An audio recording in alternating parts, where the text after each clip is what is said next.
Ese wigeze utekereza yuko uburyo uryama bigaragaza uwo uri we? Umunsi twabazaniye isuzuma rito, isuzuma rigaragaza uko umuntu aryama n'icyo bisobanuye mu buzima bwe bwa buri munsi.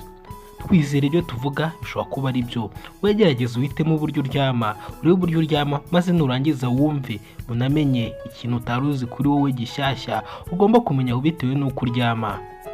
Uburyo bwa mbere cyangwa se pozisiyo ya mbere waryamamo ni uburyo bita with knee out.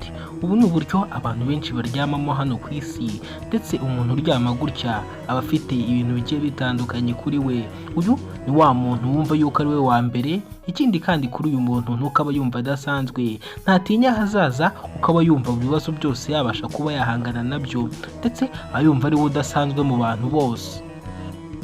Ku buryo bwa kabiri abantu benshi bakunze kuba baryamamo mu buryo bita FETUS. FETUS ubu ni uburyo bwiza bwamenyekanye hano ku isi cyane ku buryo bwo buryo buryamamo n'abantu benshi. Ubu buryo bukaba bugaragaza umuntu ukeneye kuba yakumvwa, akaba akeneye kwitabwaho, ndetse akaba ari na wa muntu ukunda ko abantu baba bamutega amatwi cyangwa se bakamwitaho.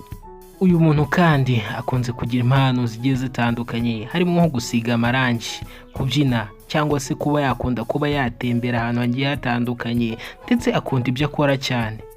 Uburyo bwa gatatu cyangwa se pozisiyo ya gatatu yo kuryama niyo bita on the stomach, ni ukuba waryamira inda. Ukuryamira inda, abantu bakunze kuryamira inda kenshi nibo abantu usanga bari abayobozi cyane, bakunda ubuyobozi cyane, ndetse no mu buzima bwabo bakunda gukora ibintu bigiye bitandukanye, kandi akenshi ibintu bakora baba babigambiriye cyangwa se babiteguye, biba biri ku mupango wabo. Uburyo bwa kane cyangwa se pozisiyo ya kane yo kuba waryama ifite igisobanuro ni ukuryamira umugongo, ariyo bita on the back. Umuntu ukunda kuba yaryama gutya akunda ubuzima bwiza, ndetse akaba yumva yakora mu makampani agiye akomeye. Agira inshuti cyane, inshuti ze ziramukunda cyane, kandi ikindi akunda kuvugisha ukuri. Umuntu ukunda kuryama muri ubu buryo, ikindi ugomba kuba wamenya kuri we. Ikindi kandi ku bantu baryama muri ubu buryo nuko ari ba bantu usanga bafite ubuntu budasanzwe, mbese bagira ubuntu butiza urugi. Uburyo bwa gatanu cyangwa se pozisiyo ya gatanu waryamamo ufite ubusobanuro ni ukumera nk'umusirikare cyangwa se kuryama nk'umusirikare.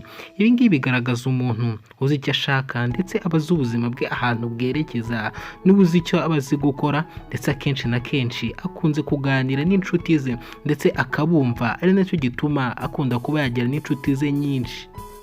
Uburyo bwa gatandatu ushobora kuba waryamamo cyangwa se uryamamo ufite ubusobanuro ni uburyo bita with one knee up, kurara ukuguru wakugeretse ku kundi. Ibi ngibi bigaragaza umuntu ukunda kuba yatembera cyane, ndetse akenshi akunze kuba mu nshuti ziwe, arahinduka cyane mu buryo butangaje ku buryo abantu bose babana nawe batungurwa igihe cyose. Umuntu ukunda kuba yaryama gutya kandi akenshi biramugora cyane ko yafata imyanzuro igiye itandukanye ku kintu cyose agiye kuba yakora. Kayo nguko rero, uko buri muntu wese ashobora kuba yaryama cyangwa se uko umuntu aryama bifite byinshi bisobanuye ku buzima bwe bwa buri munsi. Ngewe ibyanjye nasanze ari ukuri. Ese wowe usanze bimeze bite? Niba ubashe kuba wakunda ibintu, ubasha kuba wakanda kuri like, nurangiza ukore share, utere na comment hasi uko ubibonye niba ari ukuri.